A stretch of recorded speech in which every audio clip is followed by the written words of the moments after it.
Guys, this is Pragya Singh. Welcome back to my channel.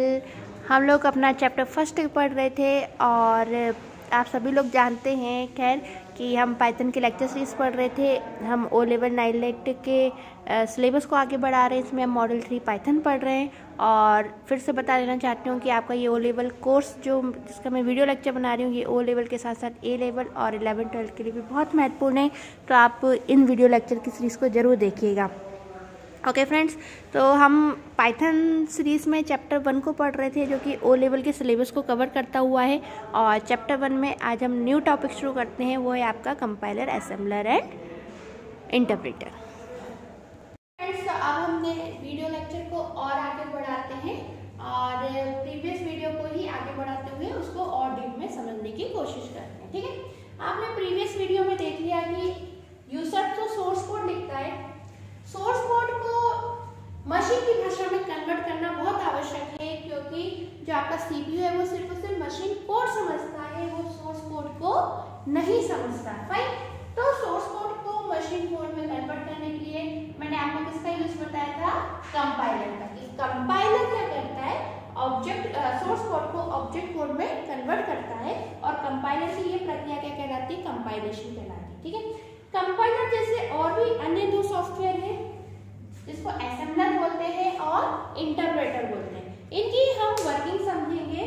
ठीक है, और साथ में आप पहले कंपाइलर की और भी डीप में थोड़ी वर्किंग समझेंगे कि वास्तव में कंपाइलर किस तरीके से काम करते हैं। ठीक है, तो अब हमारा वीडियो लेक्चर होने वाला है कंपाइलर, असेंबलर और इंटरप्रेटर के ऊपर। तो अब मैं इसका नीचे गिर गया था।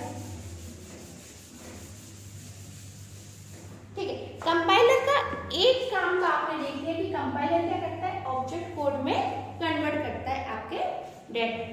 ठीक है, कंपाइलर क्या है? कंपाइलर क्या एक सॉफ्टवेयर है। ठीक है, जो कि आपके सोर्स कोड को ऑब्जेक्ट कोड में कन्वर्ट करवा रहा है। ठीक है, अच्छा, उसके पहले कंपाइलर ऑब्जेक्ट कोड में कन्वर्ट करवाने से पहले एक कार्य और करता है, जो कि आप ध्यान से देखिएगा क्या है। देखिए, आपको मैंने पहले ही बताया था कि प्रोग्रामिंग लैंग्वेज जो है इसको लिखने के भी कुछ नियम होते हैं, कुछ सिंटैक्स होते हैं, यानी कि कुछ ग्रामर होती है। जैसे कि आप नॉर्मल भाषा लिखते हो, अपनी नॉर्मल इंग्लिश लैंग्वेज या हिंदी लैंग्वेज लिखते हो, तो उसका लिखने का एक नियम होता है। ऐसा नहीं हर कहीं हर कुछ लिख दो, ऐसा थोड़ी ना होता है। तो अगले को समझ में नहीं आएगा कि आप क्या बोलना चाह रहे हो, आपने क्या लिखा हुआ है। यदि आप पर्टिकुलर नियमों का पालन नहीं करोगे तो जैसे कि कहाँ पर क्वेश्चन मार्क लगाना है, कहाँ पर कॉमा आएगा, कहाँ पर सेमीकोलन आना चाहिए, कहाँ पर डबल इन्वर्टेड कॉमा आना चाहिए, कहाँ पर बहुत जरूरी फुल स्टॉप आना चाहिए। यदि फुल स्टॉप नहीं लगाओगे तो पता ही चलेगा सेंटेंस कहाँ खत्म हुआ और कहाँ पर शुरू हुआ है। तो यदि आप मान लो आप इंग्लिश लिख रहे हो नॉर्मल, या नॉर्मल हिंदी लिख रहे हो, हिंदी में भी पूर्ण विराम और इस तरीके से कई सारे निशान चिन्हों का यूज करते हैं। यदि आप इन अपनी लैंग्वेज लिखने के दौरान इन चीजों को फॉलो नहीं करोगे तो अगले को समझ में नहीं आएगा कि आपने क्या लिखा है। ठीक है, तो इसी प्रकार प्रोग्रामिंग लैंग्वेज की भी अपनी एक ग्रामर होती है और उस ग्रामर को हम क्या बोलते हैं? सिंटैक्स बोलते हैं। ओके, तो प्रोग्रामिंग लैंग्वेज की भी अपनी एक ग्रामर है, इसको हम सिंटैक्स बोलते हैं। इसका मतलब प्रोग्रामिंग लैंग्वेज जो भी आप लिखना है, हाई लेवल लैंग्वेज में लिख रहे हैं, होने को बहुत अच्छी बात है कि हमने समझ लिया कि आप नॉर्मल अपनी ह्यूमन लैंग्वेज यानी इसको आप नॉर्मल इंग्लिश लैंग्वेज में समझ सको, उस लैंग्वेज में आप अपनी प्रोग्रामिंग लैंग्वेज लिख सकते हो। लेकिन इस प्रोग्रामिंग लैंग्वेज को लिखने के कुछ नियम हैं, आपको उन्हीं नियमों के तहत अपनी इस प्रोग्रामिंग लैंग्वेज को लिखना होगा। ठीक है, तो अब मान लो आपने एक प्रोग्रामिंग लैंग्वेज लिखी और समझ में आ रहा है कि हम एक ह्यूमन बीइंग है, गलती करना स्वाभाविक चीज है कि हम गलती कर सकते हैं अपने इनपुट कोड में। ठीक है, तो यदि मैं इसमें कोई भी गलती कर जाती हूँ, मान लो मैंने यहाँ पे सेमीकोलन नहीं लगाया, ठीक है, मान लो यहाँ पे मैंने एफ नहीं लगाया, मान लो मैंने यहाँ पे प्रिंट की स्पेलिंग गलत कर दी, तो ये गलती मुझसे हो सकती है, बहुत चांसेस है मुझसे इस तरीके की गलती होने के। तो अब यदि मैं इनपुट में सोर्स में कोई गलती कर देती हूँ तो कंप्यूटर एक मशीन है, वो नहीं समझ पाएगी कि मैंने गलती कर दी होगी धोखे से तो मैं खुद से ही कर दूं, ऐसा कंप्यूटर नहीं करेगा। ठीक है, क्योंकि देखिए कोई भी मशीन है उसके अंदर इंस्ट्रक्शंस फिक्स हैं कि उसको क्या किस स्टेप में क्या करना है। उसको इस बात से कोई मतलब नहीं होता कि आगे पर्टिकुलर वो काम हो रहा है या नहीं हो रहा। जैसे कि बहुत छोटा सा एग्जाम्पल ले लीजिए, बंदूक का ले लीजिए। बंदूक यदि आपने चलाई है तो बंदूक का काम तो जो भी आप उसके इंस्ट्रक्शंस दे रहे हो वो उसको फॉलो करिए। उस बंदूक से मतलब थोड़ी ना कि आगे कौन है कौन नहीं है वो हवा में चला वहीं पे चला रहे हो। ठीक है, तो सीधी को आगे बढ़ाना है। सिंपल सा उदाहरण है। तो इसी प्रकार क्योंकि ऐसे कंप्यूटर भी क्या एक मशीन है, आपने जैसा जैसा लिखा है वैसा वो काम करेगा। अब आपने काम ही गलत लिख करा है तो वो कंप्यूटर आपका काम ही नहीं कर पाएगा। यदि आप उसमें वो गलत इंस्ट्रक्शंस लिख रहे हो तो क्योंकि कंप्यूटर को समझ ही नहीं पाएगा ना कि वास्तव में आपने लिखा क्या है। क्योंकि हम पहले के लेक्चर में भी समझ चुके हैं कि कंप्यूटर कैसे समझता है इन सब चीजों को, क्योंकि कंप्यूटर जो आपका सॉफ्टवेयर, जिस भी सॉफ्टवेयर में आप काम कर रहे हो उसके अंदर अपनी क्या है, एक बहुत बड़ी लाइब्रेरी बनी हुई है, ठीक है। और उस लाइब्रेरी के अंदर इन सब के इंस्ट्रक्शंस फिट है कि प्रिंट एफ का क्या मतलब होता है, यूजर ऐसे ब्रैकेट लगाए तो क्या मतलब होता है, यूजर ऐसे प्लस का साइन दे तो एडिशन करना है, यूजर माइनस का साइन दे तो आपको नेगेटिव करना है। ये सारे के सारे इंस्ट्रक्शन किसमें सेट है, लाइब्रेरी में। अब लाइब्रेरी में किसका मतलब सेट है, प्रिंट एफ। लाइब्रेरी में PRIN का कोई मतलब सेट नहीं है तो कंप्यूटर नहीं समझ पाएगा PRIN क्या है। क्लियर। लाइब्रेरी के अंदर ये सेट है कि अगर यूजर यहाँ पे सेमीकोलन लगाता है तो इसका मतलब ये है कि लाइन को खत्म कर दो। हम इंग्लिश लैंग्वेज में नॉर्मल क्या फुल स्टॉप लगाते हैं या हिंदी में पूर्ण विराम लगाते हैं, इसका क्या मतलब होता है, लाइन को खत्म कर दो। इसी प्रकार प्रोग्रामिंग लैंग्वेज में सेमीकोलन का अर्थ क्या हो रहा है कि ये वाली लाइन यहाँ पे आने के बाद क्या हो गई, खत्म हो गई और अगला सेंटेंस शुरू हो चुका है। सिंपल सा अर्थ है। जो आप प्रोग्राम करोगे, प्रैक्टिकल करोगे, तब आपको ये चीजें बहुत अच्छे से समझ में आएंगी, ठीक है, ठीक है। तो हर एक चीज का अपना क्या है, एक मतलब है आपकी प्रोग्रामिंग लैंग्वेज में। तो यदि आप कोई भी गलती करते हो, यहाँ पे सेमीकोलन नहीं लगाते हो तो मशीन नहीं समझ पाएगी आपका सेंटेंस कहाँ खत्म हो गया। आपने यहाँ पे प्रिंट एफ की स्पेलिंग कर दी, मशीन नहीं समझ पाएगी कि ये चीज क्या है। फाइन। तो आपको ये सारी चीजें एकदम सही से लिखनी होगी, लेकिन फिर भी आप गलती कर दोगे तो क्या होगा, ठीक है। तो इसके लिए भी हमारे लिए हेल्पफुल कौन होता है, कंपाइलर। कंपाइलर क्या करता है, मैंने जितना भी कोड लिखा है, जितना भी कोड लिखा है, इस पूरे के पूरे कोड को एक साथ क्या करता है, चेक करता है कि मैंने कहाँ कहाँ गलती करी है अपने कोड में, ठीक है। जैसे मैंने लाइन 1 में गलती करी है तो बता देगा लाइन 1 में आपने सेमीकोलन नहीं लगाया। लाइन 2 में गलती करी है तो बता देगा PRIN का मतलब मशीन नहीं जानती क्योंकि इसकी लाइब्रेरी में PRIN मौजूद नहीं है। तो इस तरीके से कंपाइलर का एक काम और आपको समझ में आएगा क्या काम करता है, एरर करेक्शन करता है, यानी सिंटैक्स चेक करता है, ठीक है। कंपाइलर आपके सिंटैक्स को चेक करता है कि यूजर ने जो प्रोग्राम लिखा है वो सही तरीके से लिखा है या नहीं लिखा। यदि आपने कोई भी गलती करते हो तो कंपाइलर आपको बताता है कि आपने ये पर्टिकुलर गलतियां अपने प्रोग्राम में करनी है, ठीक है। तो यूजर को अपनी गलती सुधारने के लिए बहुत ज्यादा यूजफुल होता है कौन, कंपाइलर। कंपाइलर के द्वारा आप अपने कोडिंग की गलतियों को सुधार सकते हो, ठीक है। कंपाइलर में गलतियां सुधारने के बाद उसके बाद जब आप गलतियां सुधार दोगे, सब कुछ सही कर दोगे, उसके बाद अभी कंपाइलर जाके ऑब्जेक्ट कोड में आपके पूरे प्रोग्राम को क्या कर देगा, कन्वर्ट कर देगा, जो कि हमने प्रीवियस लेक्चर में देखा था, ठीक है। तो सोर्स कोड से ऑब्जेक्ट कोड में कन्वर्ट होने के लिए फर्स्ट प्रोसेस क्या है, एरर करेक्शन। जितने भी सिंटैक्स हैं, जितनी भी एरर है, उसको कंपाइलर रिमूव करवा रहा है। रिमूव करवाने के बाद फिर उस आपके प्रोग्राम को ऑब्जेक्ट कोड में क्या करवा रहा है, वो कन्वर्ट करवा रहा है कौन, कंपाइलर, ठीक है। अब जैसे कंपाइलर कहाँ में यूज हो रहा है, ठीक है। तो जैसे आपका कंपाइलर है, कंपाइलर आपका कहाँ पे यूज हो रहा है, हाई लेवल में, हाई लेवल, ठीक है। जिसका एग्जांपल हमने देखा C++ होता है, फोर्ट्रान होता है, ठीक है। इसी प्रकार जब हाई लेवल लैंग्वेज नहीं थी तब कौन सी लैंग्वेज चलती थी, इसके पहले प्रीवियस लैंग्वेज मैंने आपको बताई थी, प्रीवियस लेक्चर में वो कौन सी चलती थी, असेंबलर, ठीक है। और असेंबलर में मैंने आपको बताया था कि असेंबलर में आप किसका यूज करते हो, असेंबलर में आप न्यूमेरिक कोड का यूज करते हो, ठीक है। और न्यूमेरिक कोड मैंने आपको यूज करके बताए थे कि जैसे आपको सपोज 2 और 3 का एडिशन करना है तो आप इसको यहाँ पे ऐसे न्यूमेरिक कोड लिखोगे। तो इस तरीके की जो लैंग्वेज आती थी, ये कौन सी लैंग्वेज होती थी, हमारी असेंबली लैंग्वेज होती थी, ठीक है। अब असेंबली लैंग्वेज में भी सेम चीज है कि यूजर मान लो यहाँ पे न्यूमेरिक कोड लिख रहा है, यहाँ पे लिखने में कोई गलती कर जाए, ऐड की स्पेलिंग गलत कर जाए, या जो सबट्रैक्शन की ऐसे भी लिखना है, इसमें कोई गलती कर जाए, तो बहुत चांसेस है कि यूजर गलती कर जाए, ठीक है। तो अब इन गलतियों को भी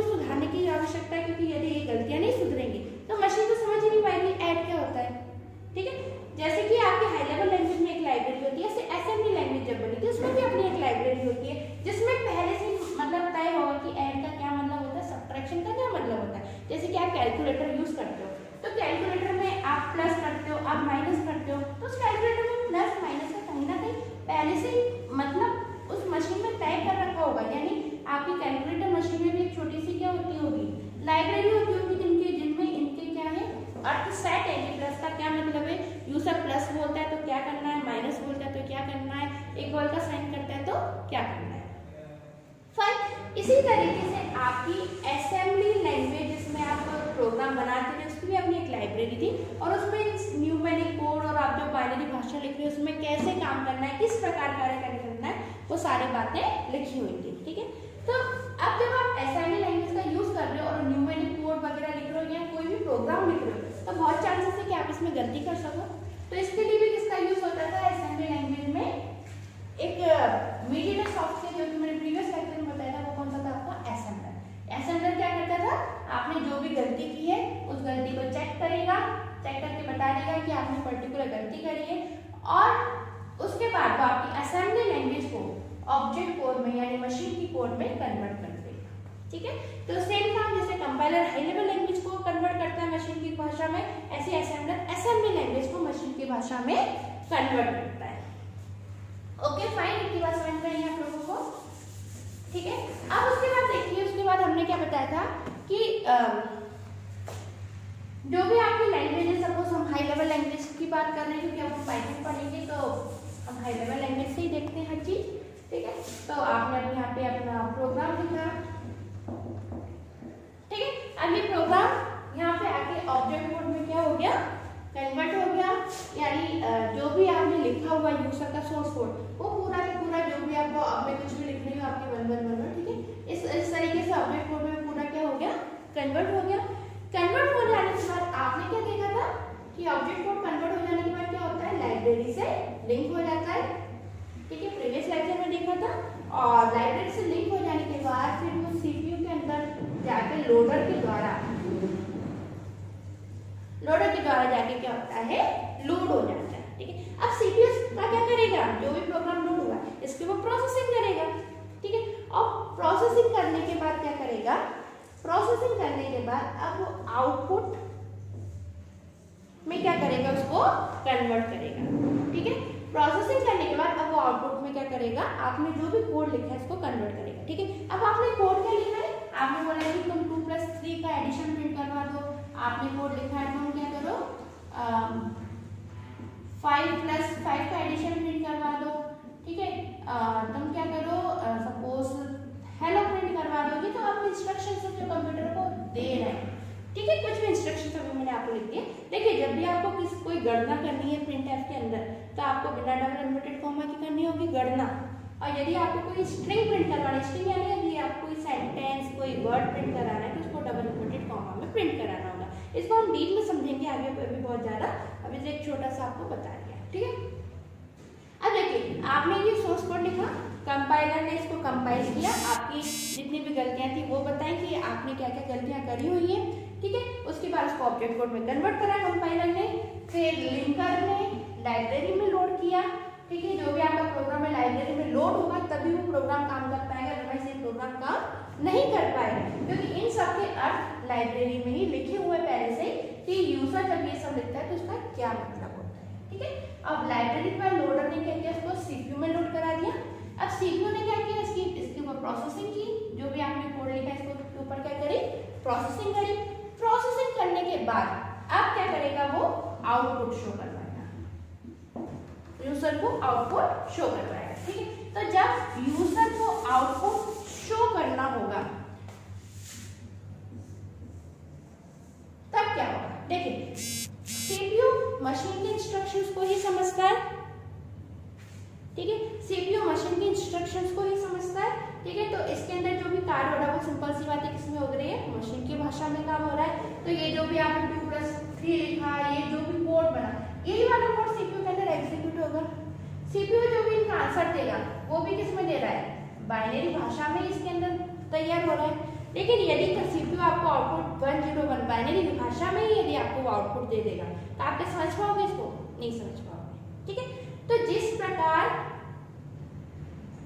आपकी भाषा यानी हाई लेवल लैंग्वेज को मशीन की भाषा में कन्वर्ट करने के लिए कंपाइलर का यूज किया जाता है, उसी प्रकार सीपीयू के द्वारा यानी मशीन की भाषा को भी आप तक आपकी अपनी ऑन लैंग्वेज में कन्वर्ट करने के लिए एक सॉफ्टवेयर यूज किया जा रहा है जिसका नाम होता है इंटरप्रेटर। ठीक है, सेम जैसे कंपाइलर आपकी मशीन की भाषा को सोर्स कोड को ऑब्जेक्ट कोड में कन्वर्ट करने में सक्षम है, यानी कि हाई लेवल लैंग्वेज को मशीन की भाषा में कन्वर्ट करने में सक्षम है, मशीन की भाषा को हाई लेवल में कन्वर्ट करने में सक्षम है। इसी प्रकार इंटरप्रेटर भी मशीन हाई लेवल लैंग्वेज को मशीन की भाषा में कन्वर्ट करने में, मशीन की भाषा को हाई लेवल लैंग्वेज में कन्वर्ट करने के लिए सक्षम होता है। ठीक है, लेकिन इंटरप्रेटर क्या करता है? काम दोनों का एक ही है, लेकिन इंटरप्रेटर कब काम में आता है? जब आपका प्रोग्राम एग्जीक्यूट होता है यानी रन होता है।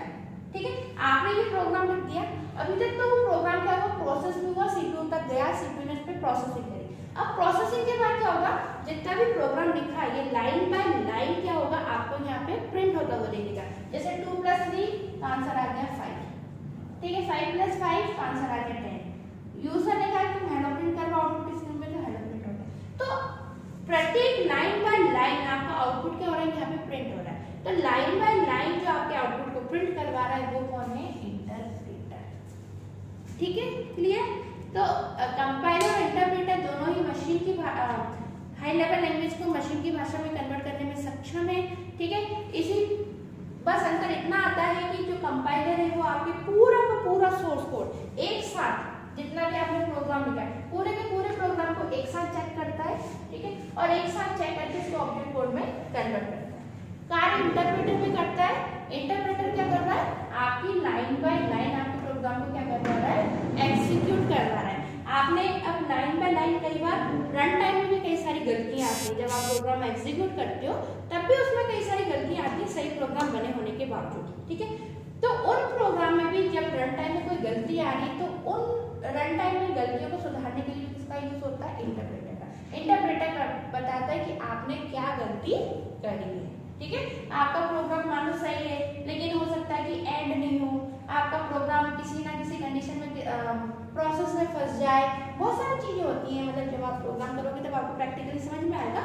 बहुत सारी चीजें होती है कि कई बार आप ऐसे कंडीशन में फंस जाते हो कि रन टाइम जब आपका प्रोग्राम चल रहा है, सॉफ्टवेयर चल रहा है, चलते चलते वो अचानक क्या हो जाता है, बंद हो जाता है। तो इस प्रकार की गलतियों से हटने के लिए हमारा कौन काम में आता है? इंटरप्रेटर। ठीक है, तो कंपाइलर कंपाइल करता है, ऑब्जेक्ट कोड में कन्वर्ट करता है, और कंपाइलर की विशेषता क्या होती है, पूरे प्रोग्राम को एक साथ कंपाइल करता है। इंटरप्रेटर की विशेषता होती है कि लाइन बाय लाइन एक एक लाइन को वो क्या करवाता है, रन करवाता है। ओके फ्रेंड्स, आज के वीडियो लेक्चर में इतना ही। इसके आगे हम नेक्स्ट वीडियो में कंटिन्यू करेंगे। वीडियो लेक्चर में बने रहिएगा। Keep learning, please like share and subscribe.